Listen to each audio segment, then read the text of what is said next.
நாம் கண்களை மூடி நாம் ஜெபிப்போம்.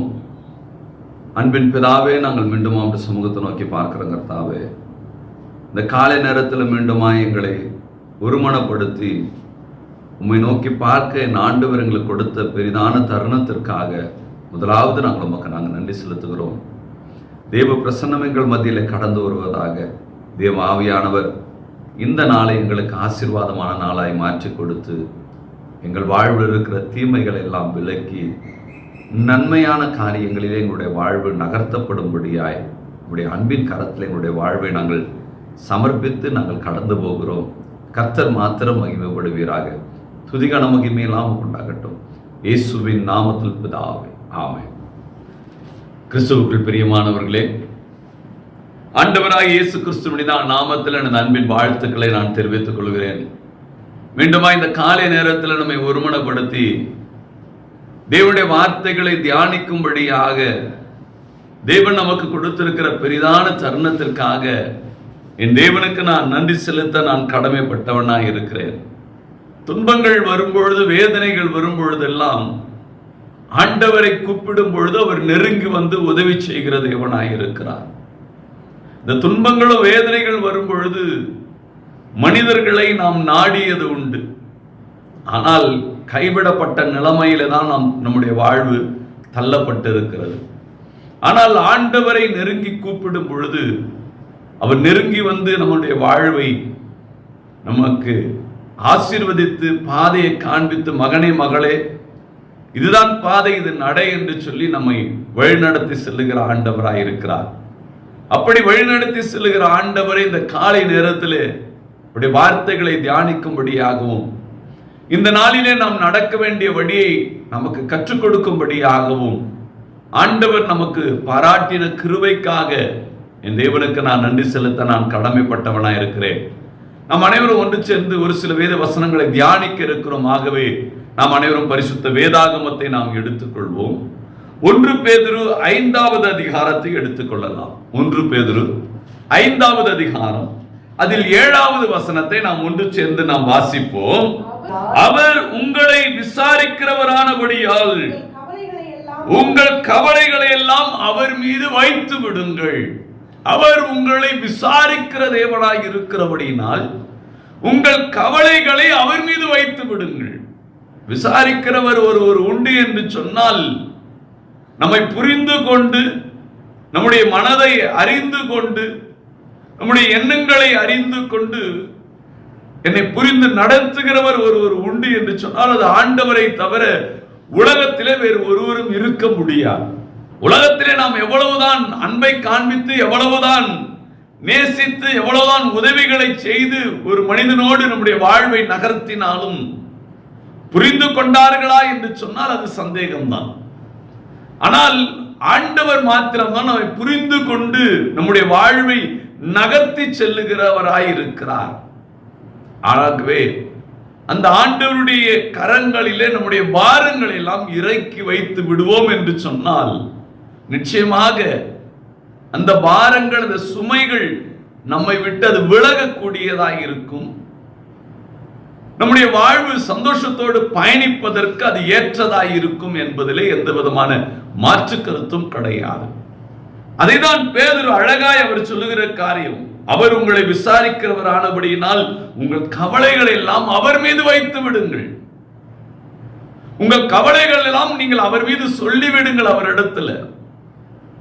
அவரிடத்துல சொல்லி விடுவீர்கள். ஆனால் நிச்சயமாக உங்களுடைய வாழ்வு வெற்றி பயணம், ஒரு சமாதானத்தோடு பயணம் செய்கிற ஒரு வாழ்வு நாம் பெற்றுக்கொள்கிறவராய் இருப்போம் என்பதிலே எந்த விதமான சந்தேகமும் இல்லை. ஆகவே எவ்வளவு நிறைந்த கண்ணீர் நிறைந்த, வேதனை நிறைந்த, தேவைகள் நிறைந்த வாழ்வாக இருந்தாலும் எல்லாவற்றையும் ஆண்டவரிடத்துல இறக்கி வைத்து விட பழகி கொள்ளுங்க. செபியுங்க. உடைய ஜெபம் கேட்கப்படும் வரை செபியுங்க. உங்கள் மனபாரம் இறங்கி விடும் வரை செபியுங்க. நான் கர்த்தரிடத்திலே முறையிடுகிறேன் என்று சொல்லி ஏதோ ஒரு சில வார்த்தைகளை சொல்லிவிட்டு நாம் நிறுத்தி விடுகிறோம் அல்ல. என் மனதில் இருக்கிற பாரம் இறங்கி விட்டது என்கிற ஒரு நிறைவு வரும் வரை ஜெபியுங்கள். என் ஆண்டவர் என் ஜெபத்தை கேட்டார் என்பதற்கான பதில் அதுதான். உங்கள் மனதில் இருக்கிற அந்த பாரம் இறங்கிவிட வேண்டும்.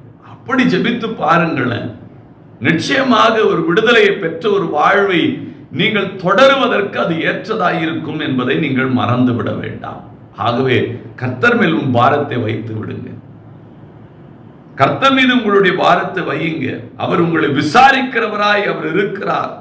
உங்களை விசாரித்து நடத்துகிற ஆண்டவராய் அவர் இருக்கிறார். ஆகவே அவரிடத்தில் நம்முடைய பாரங்களை எல்லாம் இறக்கி வைத்து விடுவோம். அதைதான் சங்கீதக்காரன் அழகாய் அவர் சொல்லுகிற காரியத்தை பார்க்க முடிகிறது. சங்கீதக்காரன் தாவீது 37வது சங்கீதங்களின் புஸ்தகத்தை எடுத்துக் கொள்ளலாம். அதிலே 5வது வசனத்தை வாசிக்கும் பொழுது தாவீது தன்னுடைய அனுபவத்திலே அந்த இடத்திலே அவன் சங்கீதங்களின் மூலமாய் சொல்லுகிறதை நாம் பார்க்க முடிகிறது. உன் வழியை கர்த்தருக்கு ஒப்புவித்து அவர் மேல் நம்பிக்கையாயிரு, அவரே காரியத்தை வாய்க்க பண்ணுவார். உன் வழியை கர்த்தரிடத்தில் சொல்லிவிடு. நீ நினைப்பதை கர்த்தரிடத்தில் சொல்லிவிடு. நீ விரும்புவதை கர்த்தரிடத்தில் சொல்லிவிடு. நீ நடக்கும் பாதைகளை கர்த்தரிடத்தில் சொல்லிவிடு. உன் வழியை கர்த்தரிடத்தில் ஒப்புவித்து விடு. அவரே காரியத்தை வாய்க்க செய்வார். உன் பயணத்தை வெற்றி உள்ளதாய் மாற்றுவார். உன் விண்ணப்பத்திற்கு பதில் கொடுக்கிறவராய் இருப்பார். எனக்கு அருமையான தேவனுடைய பிள்ளைகளே, நாம் அனைவரும் இப்படி ஒருமனப்பட்டு நாம ஆராதித்துக் கொண்டிருக்கிற, தியானித்துக் கொண்டிருக்கிற இந்த வேளையிலே நம்முடைய எண்ணங்கள் எல்லாம் வெவ்வேறாய் இருக்கலாம், சிந்தனைகள் வெவ்வேறாய் இருக்கலாம், எதிர்பார்ப்புகள் வெவ்வேறாய் இருக்கலாம், ஆசைகள் வெவ்வேறாய் இருக்கலாம், மனபாரங்கள் வெவ்வேறாய் இருக்கலாம். ஆனால் நம்முடைய பார்வை எல்லாம் ஆண்டவரை நோக்கி காணப்பட வேண்டும். ஆண்டவரை நோக்கி இருக்குமானால் அந்த ஆண்டவரிடத்திலே நான் செல்லுகிற பாதை இது, நான் விரும்புகிற காரியம் இது, என் சூழ்நிலைகள் இது, என் மனபாரங்கள் இது என்று சொல்லி நாம் இறக்கி வைக்கும் பொழுது, வேதம் சொல்லுகிற காரியத்தை நாம் பார்க்கும் பொழுது, உன் காரியத்தை அவர் வாய்க்க பண்ணுவார். உன் வழியை அவர் திறந்து கொடுப்பார். உன் வாழ்வில் இருக்கிற தடைகளை அவர் உடைத்து விடுவார். உன் வேதனைகள் நீங்கிவிடும். உன் வழியை நீ அவரிடத்தில் ஒப்புவித்து விடும். அவரிடத்தில் எந்த காரியத்தையும் மறைத்து வைத்து விடாதீர்கள். உங்கள் மனதுக்குள் எப்படிப்பட்ட பாரங்கள் இருந்தாலும், எப்படிப்பட்ட சூழ்நிலைகளில் நீங்கள் உங்களுடைய வாழ்வு தள்ளப்பட்டிருந்தாலும் எல்லாவற்றையும் ஆண்டவரிடத்திலே கொடுத்து விடுங்கள். ஆண்டவரிடத்திலே ஒப்புவித்து விடுங்கள். அவர் காரியத்தை வாய்க்க பண்ணுவார். அவர் உங்கள் வழிகளை திறந்து கொடுப்பார். பரிசுத்த ஆவியானவர் உங்களிடத்தில் விழுந்து சகலத்தையும் போதித்து சகல சத்தியத்திற்குள்ளாய் நடத்துவார். மகனே மகளே, இதுதான் பாதை, இதில் நடை என்று சொல்லி உங்களுடைய கரங்களை பிடித்து அவர் வழிநடத்துகிற ஆண்டவராய் அவர் இருப்பார். இதை கேட்டுக்கொண்டிருக்கிற கருமையான தேவனுடைய பிள்ளைகளே, எப்படிப்பட்ட சூழ்நிலைகளிலே உங்களுடைய வாழ்வு தள்ளப்பட்டு இருந்தாலும் தாவீது எல்லாவற்றையும் வெளிப்படையாய் ஆண்டவரோடு பேசுகிறவனாய் காணப்பட்டான். எல்லாவற்றையும் ஆண்டவரிடத்திலே ஒப்பு கொடுக்கிறான். வழிகளை ஒப்பு கொடுக்கிறான். தேவன் காரியத்தை வாய்க்க பண்ணினார். வெற்றி உள்ள ஒரு பயணத்தை தொடரச் செய்தார். அவன் வாழ்வில் இருக்கிற பாவங்களை எல்லாம் கழுவினார். உங்கள் வாழ்விலே எந்த காரியங்கள் தடைகளாக காணப்பட்டாலும் எல்லாவற்றையும் ஆண்டவரிடத்தில் ஒப்புவிக்கும் பொழுது அந்த தடைகளை எல்லாம் உடைத்து ஆண்டவர் வழிகளை திறந்து கொடுக்கிற ஆண்டவராயிருப்பார். உலகம் உங்களை புரிந்து கொள்ளுகிறதோ இல்லையோ, மனிதர்கள் உங்களை புரிந்து கொள்ளுகிறார்களோ இல்லையோ, யார் புரிந்து கொள்ளாவிட்டாலும் ஆண்டவர் உங்களை புரிந்து கொள்ளுகிற தேவனாய் இருக்கிறார். அதைதான் வேதம் அழகாய் சொல்லுகிறது. அவர் உங்களை விசாரிக்கிற தேவனாய் இருக்கிறார். அவர் உங்களை விசாரித்து உங்களை வழிநடத்துகிற ஆண்டவராய் இருக்கிறார். ஆகவேதான் தாவீது தன்னுடைய அனுபவத்தில் சொல்கிறார், உன் வழிகள் எல்லாம் கர்த்தரிடத்தில் ஒப்புவித்து விடு. நீ செல்லுகிற பாதைகள் எதுவாய் இருக்கட்டும், உன் எண்ணங்கள் எப்படியாய் இருக்கட்டும், அதை கர்த்தரிடத்தில் சொல்லிவிடு. கர்த்தரிடத்தில் ஒப்புவித்து நீ நடக்கும் பொழுது தேவன் அந்த காரியத்தை வாய்க்க பண்ணுவார். சரியான பாதையிலே உன்னை நடத்துவார். நாம் அறிந்து அறியாமல் நாம் பயணிக்கிற பாதைகள் தவறுதலாக காணப்பட்டாலும், மகனே மகளே, அது அல்ல, இதுதான் பாதை என்று சொல்லி உங்கள் கரங்களை பிடித்து அவர் வழிநடத்துகிற ஆண்டவராயிருக்கிறார். ஆனால் உலக மனிதனிடம் உங்களுடைய வழிகளை நீங்கள் சொல்லுகிற பட்சத்தில் உங்களை புறம் பேசுகிறவர்களாய் காணப்படுவார்கள். நீயா அது என்று உங்களை குறித்து ஏளனமாய் நினைக்கக்கூடியவர்களாய் காணப்படுவார்கள். நம்முடைய ஆண்டவர் அப்படி அல்ல. வழியை வாய்க்க பண்ணுவார், காரியத்தை வாய்க்க பண்ணுவார். இதுதான் பாதை என்று சொல்லி சீர்படுத்தி உங்களை நடத்தக்கூடிய ஆண்டவராய் இருக்கிறார்.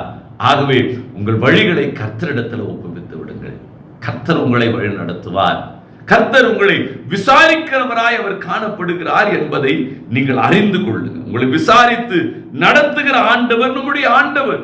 அவர் உங்களை விசாரித்து அவர் நடத்தி செல்லுவார் என்பதிலே எந்த விதமான மாற்று கருத்தும் கிடையாது.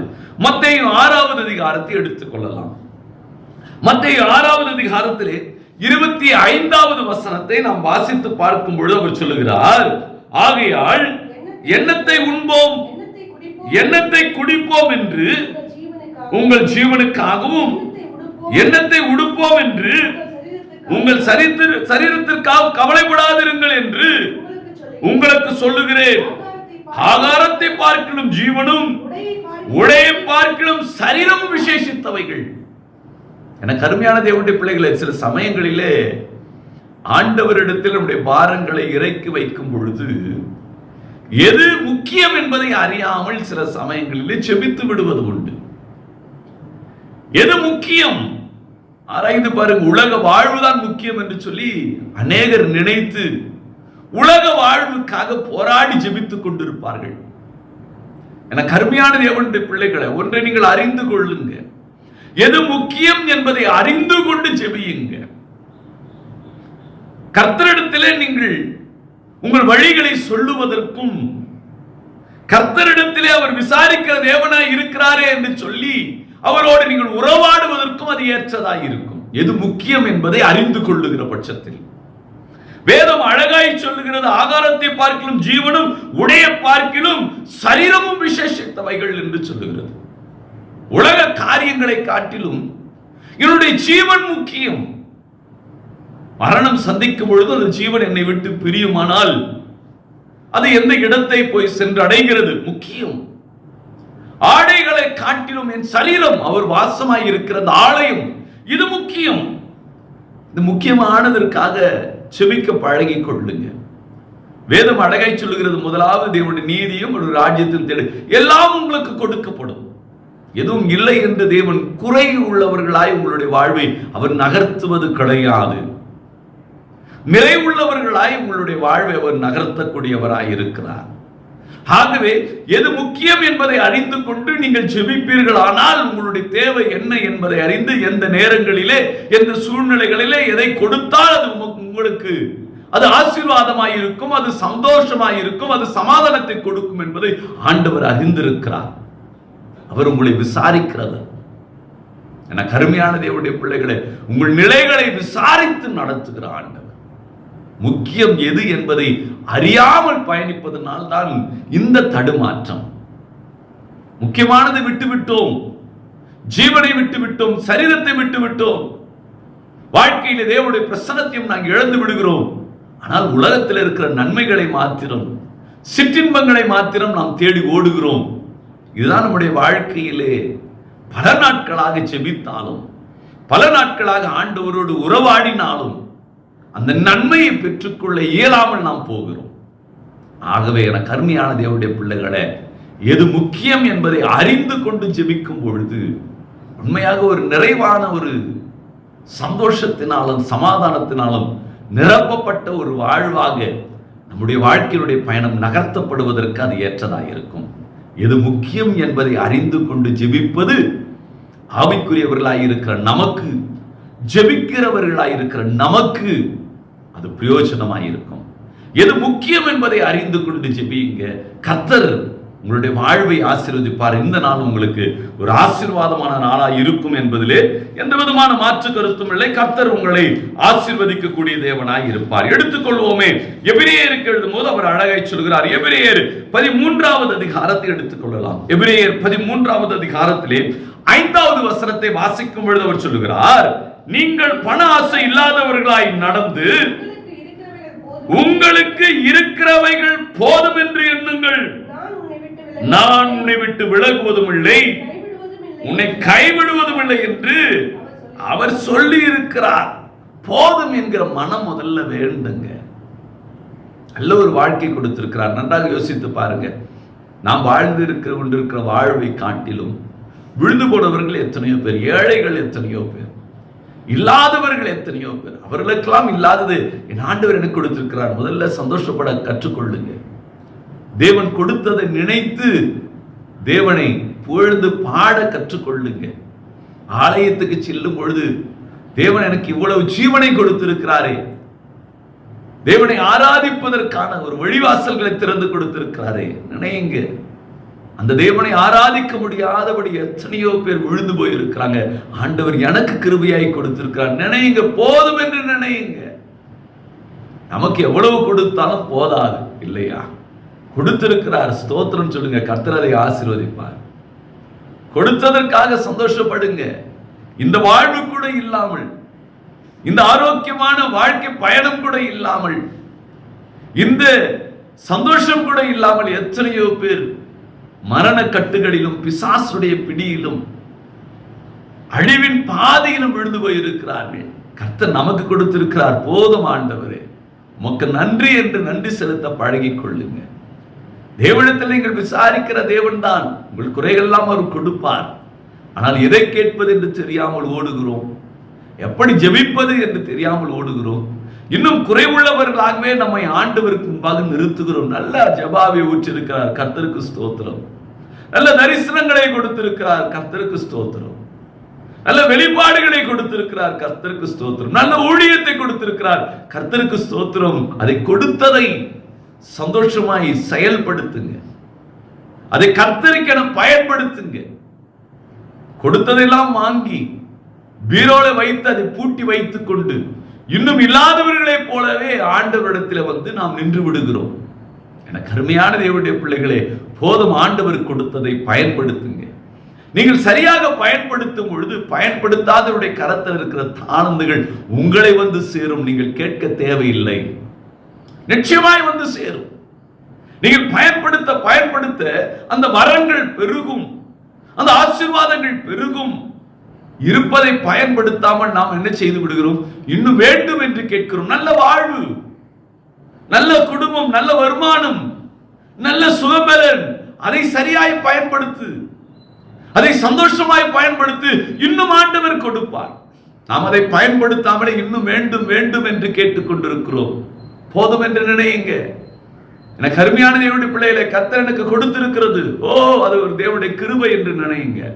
நிச்சயமாய் தேவன் அதை இன்னும் பெருக செய்வார், அதை ஆசீர்வதிப்பார், அதை இன்னும் உங்களுக்கு கூட்டி கொடுப்பார். எனக்கு அருமையான தேவனுடைய பிள்ளைகளை, புரிந்து கொள்ளுங்க. எது முக்கியம் முக்கியம் என்பதை அறிந்து கொள்ளுங்க. சரியாய் பயன்படுத்துங்க. நிச்சயமாய் அவர் உங்களை விசாரிக்கிறவர், நிச்சயமாய் உங்களுக்கு இன்னும் கூட்டி கொடுப்பார் என்பதிலே மாற்று கருத்து கிடையாது என்பதை நீங்கள் அறிந்து கொள்ள வேண்டும். கூட்டி கொடுக்கிற ஆண்டவர். அதைதான் சங்கீதக்காரன் அழகாய் சொல்கிறார். எடுத்துக்கொள்ளலாம். 55வது சங்கீதங்களின் புஸ்தகத்தை எடுத்துக்கொள்ளலாம். 55வது சங்கீதங்களின் புஸ்தகத்திலே 22வது வசனத்தை நாம் வாசிக்கும்போது அவர் சொல்லுகிறார், கர்த்தர் மேல் உன் பாரத்தை வைத்து விடு, அவர் உன்னை ஆதரிப்பார், நீதிமானை ஒருபோதும் தள்ளாட மாட்டான். தன் அழைப்பை உணர்ந்து சரியாய் பயன்படுத்துகிற நீதிமானை தள்ளாட மாட்டான். இல்லைங்களா? வேதம் அப்படிதான் சொல்கிறது. அவனுக்கு தடுமாற்றம் இல்லை. போதும் என்று நினைங்க. தடுமாற்றம் இல்லை. கொடுத்தது சரியா பயன்படுத்துங்க. தடுமாற்றம் என்பது வராது. எது முக்கியம் என்பதை அறிந்து கொண்டு நில்லுங்க. எது முக்கியம்? அதான் நீதிமான்களுடைய எண்ணங்கள் தான் இருக்கும். ஜீவன் முக்கியம், சரீரம் முக்கியம், ஒரு வாசம் செய்கிற இல்லம் நான், ஆலயம் நான், அதான் முக்கியம். அதான் நீதிமான். அந்த நீதிமான் தடுமாற மாட்டான். தடுமாற்றம் இல்லை உனக்கு. உங்கள் வாழ்க்கையில இந்த புரிதல் மட்டும் இருக்குமானால் இன்று தடுமாற்றம் இல்லை. உங்கள் வாழ்வில தடுமாற்றம் இல்லை. உங்கள் வாழ்வில் தடுமாற்றம் இல்லாத ஒரு சந்தோஷமான ஆவிக்குரிய பயணத்தில் நீங்கள் பயணம் செய்ய முடியும். இது அவருடைய ஆலயம். இந்த ஆலயத்தை கெடுக்காதீங்க. இதில் தவறான சிகரெட்டு பிடிக்கிறது, மற்ற குடி பழக்கம் இருக்கிறது, இதெல்லாம் வேண்டாம். தீய பழக்கங்கள், தீய வார்த்தைகள் பயன்படுத்துவது எல்லாத்தையும் விட்டுடுங்க. இந்த தீய எண்ணங்கள் விட்டுட்டு இது அவருடைய வாசம் செய்கிற ஆலயம் என்பதை உணர்ந்து உங்கள் வாழ்வை நகர்த்தி பாருங்க. ஜீவன் முக்கியம் என்று நினையுங்க. ஆகாரத்தை காட்டில் ஜீவன் முக்கியம். இந்த ஆன்மா முக்கியம், இந்த ஆத்மா முக்கியம், இந்த ஜீவன் முக்கியம். இதை உணர்ந்தாலே போதும், உங்களுடைய வாழ்வு ஆசீர்வதிக்கப்பட்டு விடும். உங்களுடைய வாழ்வு தடுமாற்றம் இல்லாமல் பயணிக்க ஆரம்பித்து விடும். வேதம் அதை தான் சொல்கிறது. அவர் உங்களை விசாரிக்கிறவர் ஆனபடியினால், விசாரிக்கிற தேவன் அவர், விசாரித்து நடத்துவார். சந்தோஷமா இந்த நாளுக்குள்ளாக கடந்து போங்க. இந்த நாள் உண்மையாகவே உங்களுக்கு ஆசீர்வாதமாக இருக்கும். எது முக்கியம் என்பதை அறிந்து கொள்ளுங்க. அடுத்தது கொடுத்திருக்கிறது போதும், கொடுத்திருக்கிறதை சரியாய் பயன்படுத்துங்க. இன்னும் உங்களை சேர ஆரம்பித்து விடும். அவர் உங்கள் வழிகள் எல்லாம் கர்த்தரிடத்தில் ஒப்புவீங்க. கர்த்தர் எல்லாவற்றையும் ஆசீர்வதித்து உங்களை நடத்தி செல்வார். தடுமாற்றம் இல்லாத ஒரு வாழ்க்கை பயணமாய் உங்கள் வாழ்வு மாறும். நாம் கண்களை மூடி ஜெபிக்கலாமா? அன்பின் பிதாவே, மீண்டுமா இப்படி சமூகத்தை நோக்கி பார்க்கிறோம். இந்த காலை நேரத்தில் எங்களை ஒருமனப்படுத்தி உம்மை ஆராதிக்க ஆண்டவர் எங்களுக்கு கொடுத்திருக்கிற பிரதான தருணத்திற்காக உமக்கு நன்றி செலுத்துகிறோம். தேவ பிரசன்னம் எங்களை ஆளுகை செய்வதாக. எங்களை நீ விசாரிக்கிற தேவன் என்பதை நாங்கள் புரிந்து கொண்டோம் அப்பா. நீர் எங்களை விசாரிக்கிற தேவனாய் இருக்கிறபடியினால் எங்கள் பாரங்களை எல்லாம் உடைய சமூகத்தில் நாங்கள் இறக்கி வைக்கிறோம் அப்பா.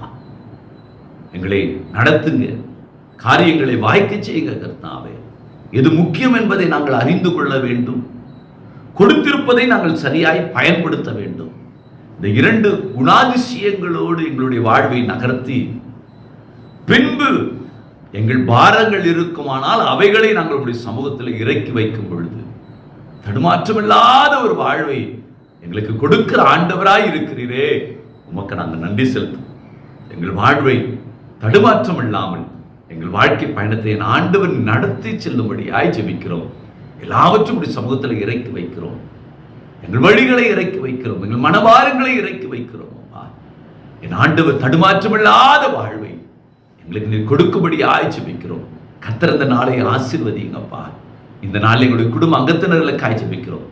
எங்கள் குடும்பத்திற்கு பெற்றோர்கள், பெரியோர்கள், வயதானவர்களை அன்பின் கரத்தில் கொடுக்கிறேன். உடைய பலவீனத்திலும் உடைய பலன் பூர்ணமாக விளங்கட்டும் அப்பா. உடைய பலத்தினால் இடை கட்டுங்க. எந்த பலவீனங்களோ அந்த ஆத்மாவை சோர்வுக்குள் தள்ளிவிடாதபடி கர்த்தர் கிருபையாய் காத்துக் கொள்ளுங்கப்பா. தேவாதி தேவன் நீர் எங்களை விசாரிக்கிற தேவன். எங்கள் மனபாரங்களை எல்லாம் இறக்கி வைக்கிறோம் அப்பா. பெற்றோர்கள், பெரியோர்கள், வயதானவர்கள் தங்கள் குடும்ப நிலைகளை குறித்து, பிள்ளைகளை குறித்து, பேர பிள்ளைகளை குறித்து அந்த மனபாரம் இருப்பதை என் ஆண்டவர் அறிந்திருக்கிறீரப்பா. இறக்கி வைக்கிறோம். குடும்பங்களை பார்த்துக் கொள்ளுங்க, பிள்ளைகளை பார்த்துக் கொள்ளுங்க. குடும்பத்தில் சமாதானத்தை நிலவ செய்யுங்க. குடும்பத்தில் ஒரு மனதை கொடுங்கப்பா. ஆவியானவர் நீர் அசைவாடி அந்த குடும்பத்தை சீர்படுத்த வேண்டும் என்கிற எண்ணத்தோடு காணப்படுகிற ஒவ்வொரு பெரியோருடைய வழிகளையும் வாய்க்க பண்ணும்படியாய் ஜெபிக்கிறோம். இந்த நாளிலே கணவனும் மனைவியுமாய் வாழ்ந்து கொண்டிருக்கிறவர்களுக்கு நாம துதிக்கிறோம். ஒரு மனதை கொடுங்க, சமாதானத்தை கொடுங்கப்பா. கொடுத்தது ஆசீர்வாதமானது என்பதை நினைத்து ஒருவரை ஒருவர் புரிந்து, ஒருவரை ஒருவர் அறிந்து கொண்டு தங்களுடைய வாழ்வை நகர்த்தும்படியான கிருபையை கர்த்தர் நீர் கொடுப்பீராக. தேவ கரம் அவர்களை ஆசீர்வதிக்கட்டும். எது முக்கியம் அறிந்து கொள்ளட்டும். என் வாழ்க்கை துணை முக்கியம், என் பிள்ளைகள் முக்கியம் என்பதை அறிந்து கொண்டு ஒவ்வொருவரும் தங்களுடைய வாழ்வை, தங்களுடைய குடும்பத்தை நகர்த்த என் ஆண்டவனை கிருபை செய்யும்படியாய் ஜெபிக்கிறோம். தேவனுடைய ஆசீர்வாதம் குடும்பங்களை ஆளுகை செய்யட்டும். பிள்ளைகளுக்காய் ஜெபிக்கிறோம். வாலிப பிள்ளைகளை அன்பின் கரத்திலே கொடுக்கிறேன். எது முக்கியம் என்பதை அறியாமல் ஓடுவதனால் இந்த வாலிப பருவத்திலே ஒரு தடுமாற்றம். இந்த வாலிப பருவத்தில் எது முக்கியம் என்பதை அறிந்து கொள்வார்கள் என்று சொன்னால் அந்த வாழ்வில் தடுமாற்றம் இல்லை என்பதையும் நாங்கள் புரிந்து கொண்டோம். ஒவ்வொரு வாலிபர்களும் இதை புரிந்து கொண்டு தங்களுடைய வாழ்வை நகர்த்த முதலாவது தேவனுடைய நீதியோட ராஜ்யத்தை தேட வேண்டும். வாலிப பிராயத்தில் சிருஷ்டிகரை நினைக்க வேண்டும். இந்த புரிதல் தான் அந்த வெற்றி பயணத்தினுடைய துவக்கம். தடைகள் உடைத்து தடுமாற்றம் இல்லாத ஒரு வாழ்வை நாங்கள் பெற்றுக்கொள்வதற்கு அதுதான் முக்கியம் என்பதை அறிந்து கொண்டு தங்கள் வாழ்வை நகர்த்தும்படியான கிருபை தாருங்க. படித்துக் கொண்டிருக்கிற பிள்ளைகளையும் அன்பின் கரத்தில் கொடுக்கிறேன் அப்பா. ஞானத்தை கொடுங்க, ஞானத்தின் ஆவினை இடைகட்டுங்க. தேவனுடைய கரம் அவர்களோடு இருந்து அவருடைய வாழ்வை சாட்சியுள்ள ஒரு வாழ்வாய் இந்த உலகத்திலே நிறுத்தும்படியாய் ஜெபிக்கிறேன் கர்த்தாவே. ஒவ்வொரு குடும்பமும் தடுமாற்றமில்லாத வாழ்வுகளாக நகர்த்தப்படுவார்களாக. தேவ ஆசீர்வாதம் அவர்களை ஆளுகை செய்யட்டும் அப்பா. தேவனுடைய கரம் அவர்களை ஆளுகை செய்யும்படியாய் ஜெபிக்கிறேன் அப்பா. அளவில்லாத உடைய அன்பை அவர்கள் மீது நீர் ஊற்றுவீராக. தேவ சமாதானம் ஆளுகை செய்யட்டும். இந்த நாளிலே உண்ண உணவு இல்லாமல், உடுத்த உடை இல்லாமல், தங்க இடம் இல்லாமல் அவதிப்படுகிறவர்கள், கர்ப்பஸ்திரிகள், மருத்துவமனையில் இருப்பவர்கள், மருத்துவரால் கைவிடப்பட்டவர்கள், பொருளாதாரத்தில் நசுக்கப்பட்டவர்கள், கடன் தொழிலில் பாதிக்கப்பட்டவர்கள், மனிதனுடைய சூழ்ச்சி, பிசாசுடைய தந்திரங்கள் அகப்பட்டவர்கள் சொல்லி பல நிலைகளிலே கண்ணீரோடு, வேதனையோடு, தடுமாற்றத்தோடு ஓடிக்கொண்டிருக்கிற எத்தனையோ பேர் உண்டு. இவர்களையும் உடைய அன்பின் கரத்தை கொடுக்கிறேன். இந்த நாள் அவர்களுக்கு நன்மையான நாளாய் முடிசூட்டப்படும்படியாய் வழிகளெல்லாம் கர்த்தரிடத்தில் ஒப்புவித்து விடு. உன்னை விசாரிக்கிற தேவனாய் அவர் இருக்கிறார் என்று வேதத்திலே நாங்கள் வாசித்ததை போல நீர் அவர்களை விசாரித்து நடத்துகிற ஆண்டவர். ஆகவே அவர்களும் தங்களுடைய வழிகளெல்லாம் இடத்திலே கூறி தங்களுடைய வாழ்வை சரியான பாதை அறிந்து கொண்டு, எது முக்கியம் என்பதை அறிந்து கொண்டு அதில் பயணம் செய்து தடுமாற்றம் இல்லாத ஒரு வாழ்வை அவர்கள் காணும்படியாய் என் ஆண்டவர் கிருபை செய்வீராக. இந்த நாளிலே பிறந்த நாளையும் திருமண நாளையும் கொண்டாடுகளுக்காய் உம்மை நோக்கி பார்க்கிறோம். ஒரு ஆண்டை கூட்டி கொடுத்தபடி கிருபைக்காய் நன்றி. இந்த ஆண்டு ஆசீர்வதிக்கப்படுவதாக. இந்த ஆண்டு நன்மையினால் முடிசூட்டப்படுவதாக. இந்த ஆண்டிலே எது முக்கியம், இந்த ஆண்டிலே கொடுத்திருக்கிற இந்த வாழ்வுக்காய் நன்றி என்று சொல்லி உம்மை துதித்து எல்லாவற்றும் சமூகத்தில் இறக்கி வைத்து வழிகளை ஒப்புவித்து தங்கள் வெற்றி பயணத்தை அவர்கள் தொடரும்படியான கிருபையை என் ஆண்டவனை கொடுக்கும்படியாய் இந்த ஆண்டு ஆசீர்வதிக்கப்படும்படியாய் ஜெபிக்கிறோம் அப்பா. அழைப்பு பெற்றவர்கள், அபிஷேகிக்கப்பட்டவர்கள், வரங்களால் அலங்கரிக்கப்பட்டவர்கள் உண்டாப்பா. எத்தனையோ தரிசனங்களோடு, எதிர்பார்ப்போடு உமக்கென உடைய கரங்களிலே தங்களுடைய வாழ்வை ஒப்பு கொடுத்திருக்கிற உடைய பிள்ளைகள் ஆண்டவரே, அவர்கள் எல்லாம் தங்களுடைய வழிகளை உடைத்து ஒப்புவிக்க, எது முக்கியம் என்பதை அறிந்து கொண்டு, இந்த சரீரத்தை இந்த உடையை காட்டிலும், சரீரமும் ஆகாரத்தை காட்டிலும் இந்த ஜீவன் தான் முக்கியம் என்பதை அறிந்து கொண்டு தங்கள் அழைப்பை அவர்கள் நிறைவேற்ற என் ஆண்டவனை கிருபை செய்யும்படியாய் ஜெபிக்கிறேன். தேவனுடைய ஆசீர்வாதம் அவர்களை ஆளுகை செய்யட்டும். தடுமாற்றம் இல்லாத வாழ்வை அவர்களுக்கு கொடுங்கப்பா. தடுமாற்றம் இல்லாத வாழ்வு கொடுங்க. இந்த நாள் நம்முடைய வருகை இருக்குமானால் நம்மளுடைய கரத்தை பற்றிக்கொள்ள வேண்டும். உடைய வருகை தாமதிக்குமானால் ஆண்டவர் நீர் சொன்ன வார்த்தையின்படி எது முக்கியம் என்பதை அறிந்து கொண்டு கொடுத்திருக்கிற வாழ்வுக்காக போய் துதித்து எங்கள் வழிகள் எல்லாம் இடத்துல ஒப்புவித்து எங்கள் வாழ்வை நாங்கள் தொடர என் ஆண்டவர் கிருபை செய்வீராக. துதிகர மகிமையில்லாமல் கொண்டாகட்டும்.